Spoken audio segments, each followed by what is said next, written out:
नमस्कार। धारा क्लासेस में आप सभी बच्चों का स्वागत है। बच्चों, आज हम पढ़ेंगे दिव्यम संस्कृत पाठ्य पुस्तक कक्षा 6 का प्रथम पाठ संस्कृत वर्णमाला। ये आपकी जो चित्र में देख रहे हैं ये आपकी कक्षा 6 की पुस्तक है और इसका जो पहला पाठ है आज हम इस वीडियो में पढ़ेंगे। तो आइए शुरू करते हैं।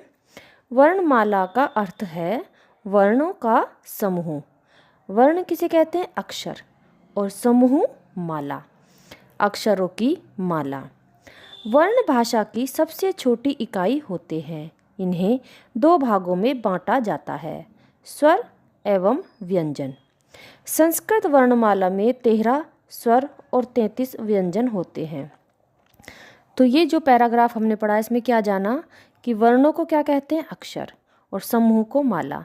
तो अक्षरों की माला जो हमारे अ से लेकर ह तक, अ आ इ ई उ ऊ क ख ग घ, ये जितने भी हमारे वर्ण हैं ये होते हैं हमारे अक्षर, हिंदी में अक्षर कहते हैं। और इनका समूह, इनके विषय में हम पढ़ेंगे। ठीक है कि इनमें इन्हें कितने भागों में बांटा गया है? इन अक्षरों को 2, स्वर और व्यंजन। तो स्वरों में कौन कौन से वर्ण आते हैं और व्यंजन में कौन कौन से वर्ण आते हैं? स्वर कितने होते हैं और व्यंजन कितने होते हैं? तो स्वर किसे कहते हैं? जिन वर्णों के उच्चारण में अन्य वर्णों की सहायता न लेनी पड़े उन्हें स्वर कहते हैं। अ आ इ ई उ ऊ री री री ए ऐ ओ औ। ये जो स्वर हैं इन स्वरों की संख्या है 13। स्वरों को निम्न प्रकार बांटा गया है। जो ये स्वर हैं 13 स्वर है, इनको निम्न प्रकार बांटा गया है। हरिस्व स्वर, दीर्घ स्वर, संयुक्त स्वर, इनके 3 पार्ट हैं। तो जो हरिस्व स्वर है उनमें कौन से वर्ण आते हैं? दीर्घ स्वर में कौन से वर्ण आते हैं? संयुक्त में। आइए देखते हैं। जो छोटे होते हैं जिन्हें बोलने में हमें कम समय लगता है वे होते हैं हमारे हरिस्व स्वर।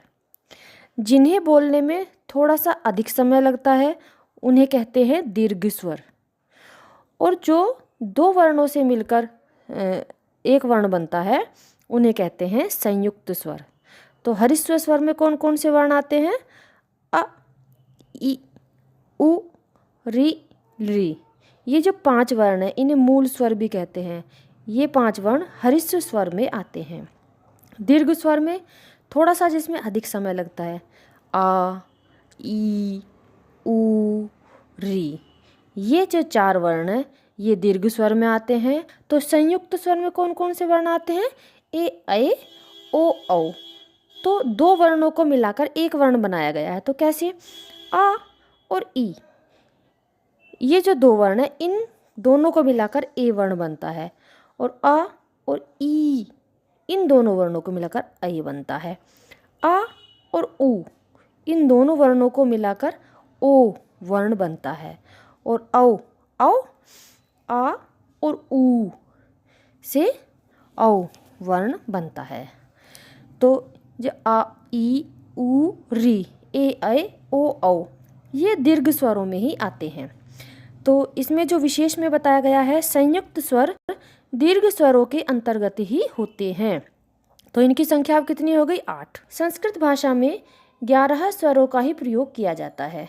हमने अभी आपको बताया 13 स्वर होते हैं, लेकिन प्रयोग कितने स्वरों का किया जाता है? केवल 11। जो री और री स्वरों का प्रयोग नहीं किया जाता है।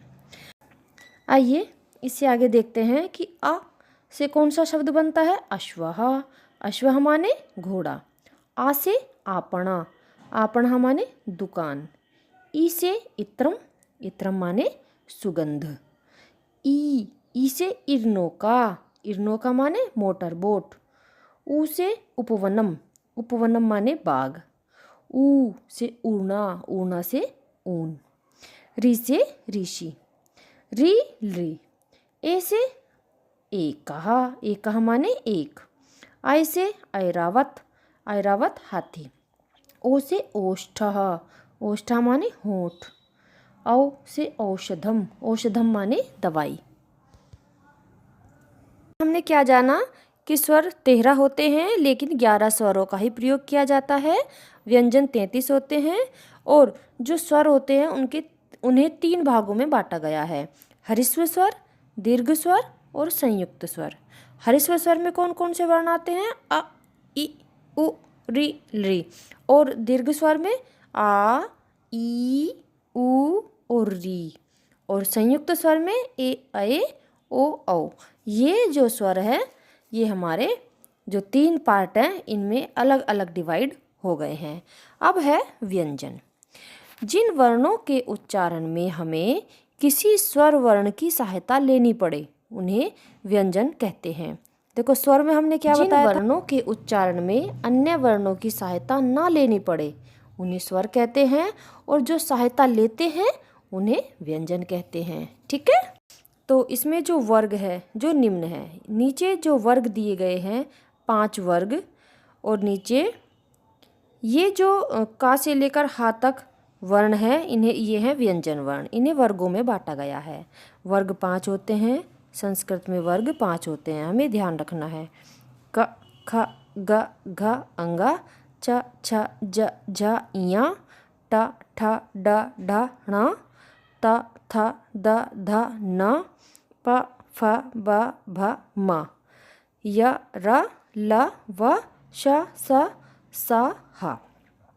ये जो वर्ग हैं 5 वर्ग होते हैं। का वर्ग, चा वर्ग, टा वर्ग, ता वर्ग और पा वर्ग। केवल ये 5 वर्ग होते हैं।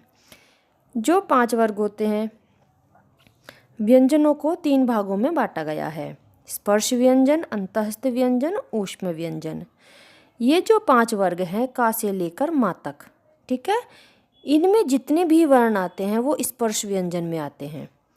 ठीक है, और जो य, र, ल, व अंतःस्थ व्यंजन में ये वर्ण आते हैं इनकी संख्या 4 होती है। आपसे अगर कोई प्रश्न करता है कि अंतःस्थ व्यंजन में कौन से वर्ण आते हैं, य, र, ल, व, इनकी संख्या कितनी होती है? 4। ऊष्म व्यंजन, ऊष्म